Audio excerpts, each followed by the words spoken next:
നമ്മുടെ കർത്താവായ യേശു മിശിഹായുടെ നാമത്തിൽ സർവദാ സർവത്തിനും വേണ്ടി പിതാവായ ദൈവത്തെ സ്തുതിക്കുവേൻ. മിശിഹായിലുള്ള സ്നേഹത്താൽ പരസ്പരം കീഴ്പ്പെടുകയും ചെയ്യുവേൻ. സ്ത്രീകളെ, നമ്മുടെ കർത്താവിനെ എന്ന പ്രകാരം നിങ്ങൾ നിങ്ങളുടെ ഭർത്താക്കന്മാരെ അനുസരിപ്പീൻ. എന്തെന്നാൽ മിശിഹ സഭയുടെ തലയും ശരീരത്തിന്റെ രക്ഷിതാവുമാകുന്ന പ്രകാരം ഭർത്താവ് ഭാര്യയുടെ തലയാകുന്നു.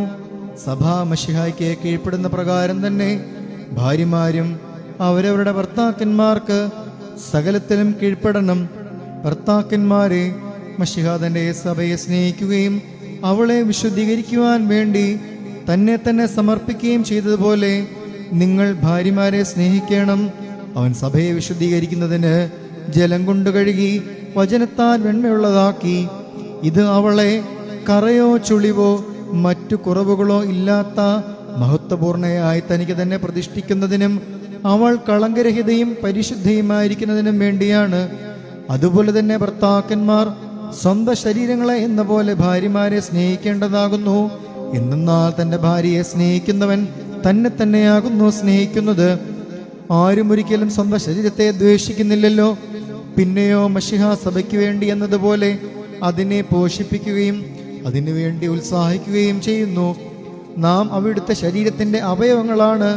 ഇക്കാരണത്താൽ പുരുഷൻ തന്റെ പിതാവിനെയും മാതാവിനെയും വിട്ട് തന്റെ ഭാര്യയോട് ചേരും. അവരിരുവരും ഏക ശരീരമായി തീരുകയും ചെയ്യും. ഇത് ഒരു വലിയ രഹസ്യമാണ്. ഞാൻ മിശിഹായെക്കുറിച്ചും അവിടുത്തെ സഭയെക്കുറിച്ചുമാകുന്നു പറയുന്നത്.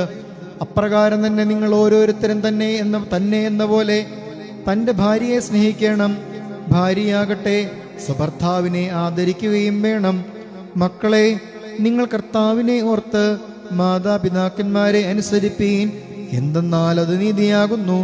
നിനക്ക് നന്മ വരുവാനും നീ ഭൂമിയിൽ ദീർഘായുസിരിപ്പാനുമായിട്ട് നിന്റെ പിതാവിനെയും മാതാവിനെയും ബഹുമാനിക്കുക എന്നുള്ളത് വാഗ്ദാനത്തോടു കൂടിയ പ്രഥമ കൽപ്പനയാകുന്നു. ആമീൻ. ആഹായ് ബാറക്കുമോ.